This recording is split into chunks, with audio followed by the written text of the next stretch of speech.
கடலூர் மாவட்டம் சிதம்பரநாதன் பேட்டையை சார்ந்த முத்துச்செல்வன் கல்பனா தம்பதிகள் திருமணமாகி 6 ஆண்டு காலம் மழலை செல்வம் இல்லாம நம்ம சேலத்து மகமாய தேடி வந்து 3 அமாவாசை கும்பப்படையில் பிரசாதம் வாங்கி சாப்பிட்டிருக்காங்க.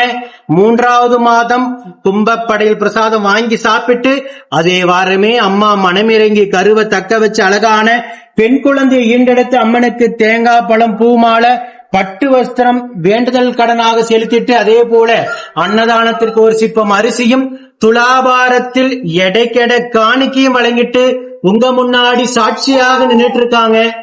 அம்மாவை பத்தி என்ன சொல்ல விரும்புறீங்க? கரு தங்கனவனே அம்மாவுக்கு வீட்டுல இருந்து நன்றி சொன்னீங்களா? கண்டிப்பா சொன்னோம். ஏறாது ஹாஸ்பிட்டல் கிடையாது, எல்லாம் தங்கும் ஊனமாயிடும் அப்படி சொன்னாங்க டாக்டர். அப்புறம் வீட்டுக்கு பார்த்தா இதே மாதிரி வாய்ப்போட தங்கச்சி சொன்னாங்க, இதே மாதிரி கோயில் இங்க போகணும்.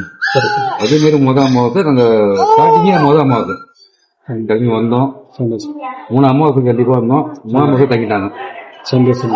அதே போல உங்களை போல மழலை செல்வத்திற்காக அம்மாவை தேடி வர அத்தனை தம்பதிகளுக்கும் நம்ம சேலத்து மகமாய் இல்லங்காம மழலை செல்வத்தை அள்ளி கொடுக்க நீங்க வேண்டிக்கங்க.